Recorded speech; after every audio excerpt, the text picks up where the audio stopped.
internet Kër Massar point info ñu ngi leen nuyu di leen ziar l'année tire à sa fin tey ñu ngi le 31 décembre 2022 ñu ñëw fi nag fi nga xamante ne moom mooy la mairie de la commune Kër Massar Nord toog ak ki nga xamante ne moom mooy monsieur le maire ak aussi suñu bàjjana mooy l'honorable député Fatou Sow li ko waral nag mooy événement bi nga xamante ne mooy la première édition du bébé de l'année bi nga xamante ne la commune de Kër Massar Nord en parfaite collaboration avec ki nga xamante ne moom mooy la députée Fatou Sow en même temps aussi mu jiite li nga xamante ne moom mooy la commission santé de la commune war ko organiser fii ci Kër Massar Nord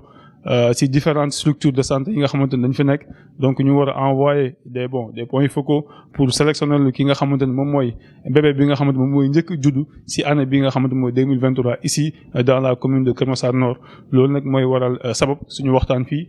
tey ak ki nga xamante moom mooy monsieur le maire Adama Sarr ñu njëkkee ci moom. maa ngi lay fay di nuyu également ñëpp ñi nga xamante ne ci ñoo ngi yeewoo ci Kër Massar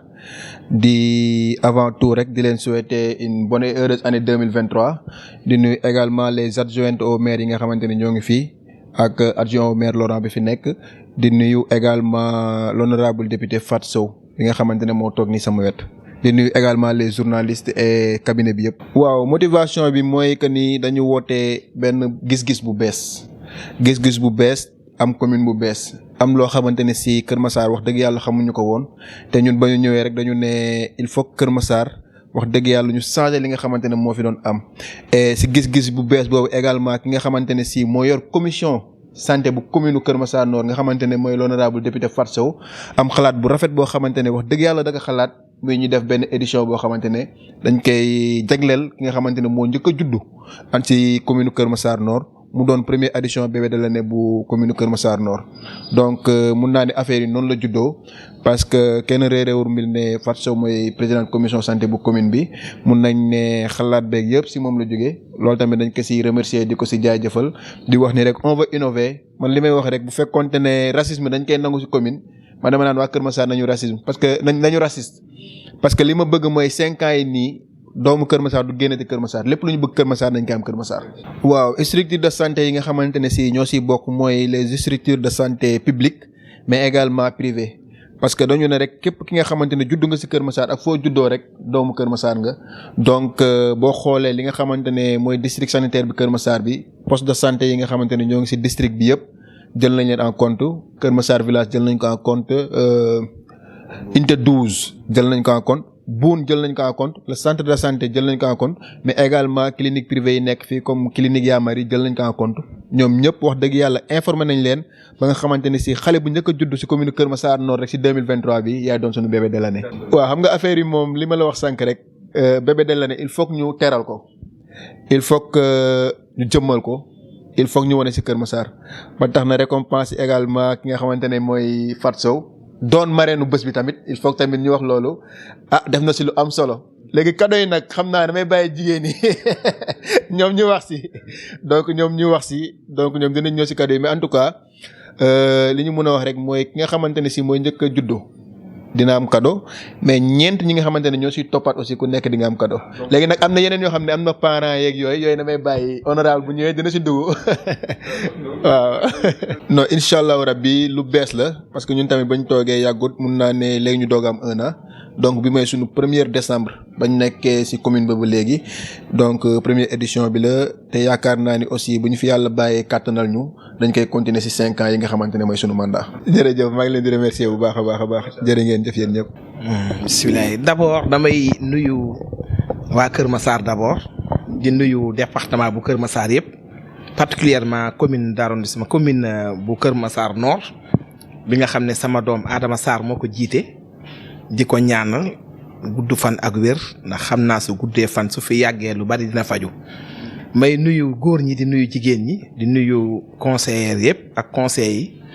di nuyu aussi ñi nga xam ne ñoo ne ci mairie bi yëpp di ko jàppale bàyyiwuma kenn di nuyu Kër Massar yëpp di wax nag ne effectivement li mu wax dëgg la fi mu jeexale rek laay commencer bu fekkonte ne bii dafa naqari woon waxal xëj na peut-être du ñu yegg si fii dëgg la bi ñu koy initier dafa def lu am solo mooy dafa nekk daf ñu jiite ci mairie bi mu nekk maire commune Kër Massar Nord yàlla dogal defe naa ne am nañu ñaari conseil municipal yu fi jaar ñu xamal ko ne war nañu dem yokk seeni xam-xam seeni compétence seen capacité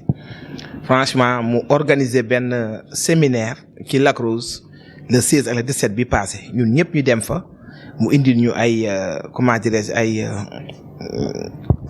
ay experts yoo xamante ne yi wax dëgg yàlla ñu jàngal ñu lan mooy mairie lan mooy conseil municipal ñu bég ci trop mais ki mbégte boobu jour boobu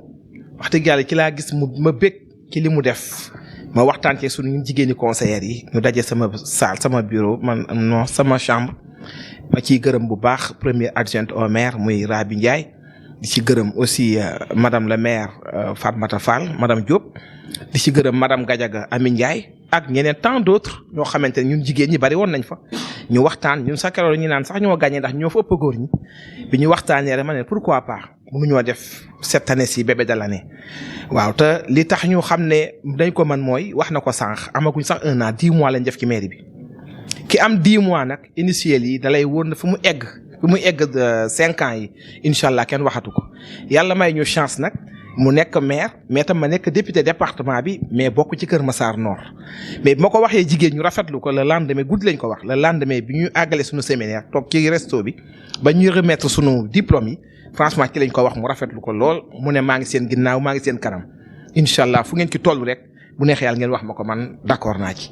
boobu ba tey nag ma ànd ci ak famille conseillère ñu koy dox di ci wax ba ñu agsi fii tey. waaw xam nga yaay ak doom affection la boo xam ne kenn xamul tolluwaayam yaay ak doom affection la te ku ne xam na ne jur dafa metti waaw jur dafa metti ba pare aussi lii ñu def nii dafay motiver aussi gis nga xale bi nga xamante ne bi tey mooy nekk premier bébé de l'année surtout ñun leen ko defee sax ñun dañuy def premier bébé de l'année bi mais dañ ki waxtaan ñun ñëpp ñu ne finalement poste de santé yi nga xam ne ñoo ne au niveau de Kër Massar muy 3 postes muy Kër Massar village ak PA ak Boune ñoom 3 postes yëpp ak centre de santé bi dañ ñoom ñëpp lañuy récompenser waaw ndax bëgguñu frustration monsieur le maire bëggul frustration surtout man ñun ñi nga xam ne ay yaay lañu par la suite sax mën nañ ci boole privé bañ boole ci yaay mari boole nañ ko ci ñoom ñëpp ñu récompenser leen peut-être suñu toogee fii jour bi comme ni ci guddi gi tey bu ñu fi toogee ki nga xam ne mooy jëkk a woote moom lañ def premier bébé ba mu nag mook ñoom ñëpp ñoo tolloo ay valises ak yëpp peut-être dafa am loo xamante ni rek dañ ko ci augmenter loo xam ne ci yaay ji ci baay bi ak yeneen yoo xam ne sewaan yooyu la ko ëppalee mais ñun li ñu ko defee rek mooy dañu bëgg a motiver femmes yi bégal leen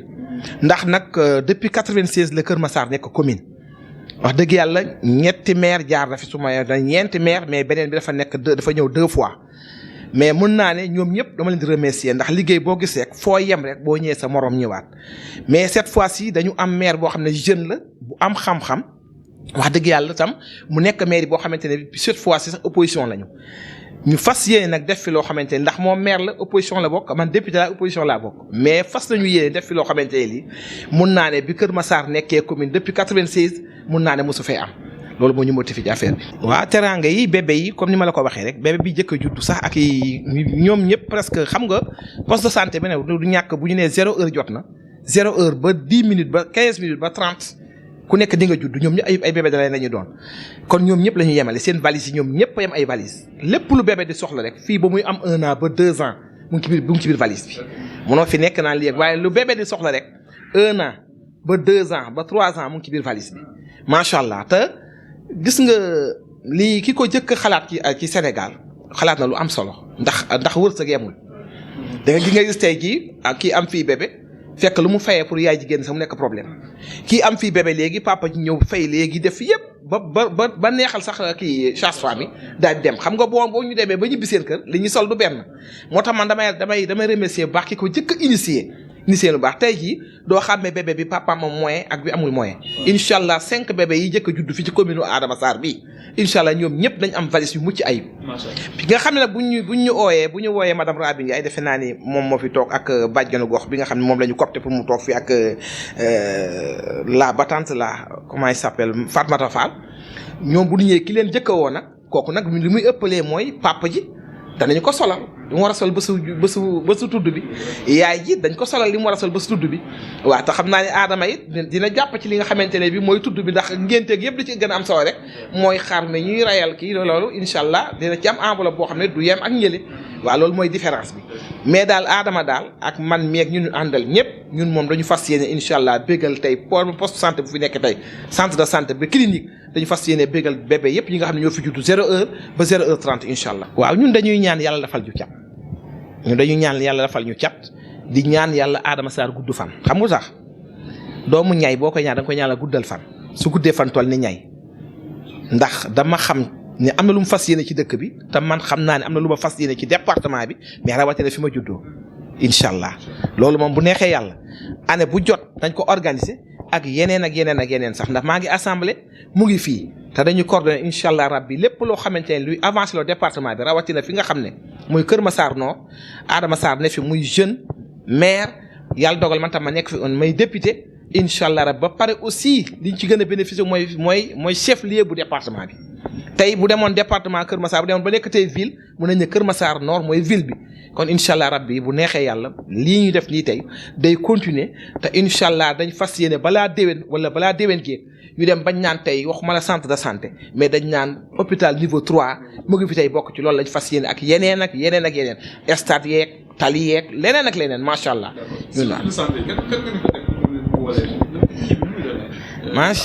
macha allah loolu sage-femme d'État yi ñu nga fa mais particulièrement les bàjjanu gox yi nga xam ne ñoom tam wax dëgg yàlla dañ leen di remercier bu baax ku ne xam na gis ne ñuy liggéey ñoom ñu ngi ci wax dëgg yàlla ñu ngi ci soxlay askan wi ndax bàjjanu gox yi mën nañu sax infirmières yi ak sage-femme yi dañu nekk biir hôpitaux yi di liggéey mais ñoom dañu wàcce terrain bi ñu ngi hôpital ñu ngi ci terrain yi ñu ngi ci kër yu am problème yi ñu ngi ci ñi nga xam dañ leen di violer ñu ngi ci ñi nga xam ne ba kër ménage yi am problème bàjjenu gox yi moom macha allah ñu ngi fu ne waaw ba tax ñoom itam wax dëgg yàlla dañ leen di remercier bu baache chaque poste de santé dañ fay bàyyi sage-femme ba fa nekk ak infirmière am yi ak 4 bàjjenu gox ñoo fay toog waaw ñu teg fi benn bàjjenu gox ak ñoom raa bi ñooy toog ci mairie bi après man su may jógee sama kër sama délégation bagage yu indaale ko ñuy xaar ki jëkk a woote coup de fil rek macha allah foofu la ñu jëkk a dem après ñu doog a dem yi ci des. waaw jërëjëf Oumar dernier mot bi je pense que mooy di souhaiter à toute la population massaroise une bonne et heureuse année 2023 di ñaan également bébé yi nar a juddu yàlla barkel leen ñu doon ay bébé yoo xamante ne lépp li nga xamante ne ñoo ngi koy séntu si ñoom yàlla may leen ko di gërëm également ñi nga xamante ne ñoo doon liggéey ak man si at bi su ma waxee loolu nag mooy le cabinet du maire su ma waxee loolu mooy le bureau municipal du maire su ma waxee loolu mooy les conseillers municipaux yi nga xamante ne ñoo nekk ci commune bi mais également bépp agent bi nga xamante ne yaa ngi ci services yi nga xamante ne ñoo nekk ci commune bi yëpp di liggéey donc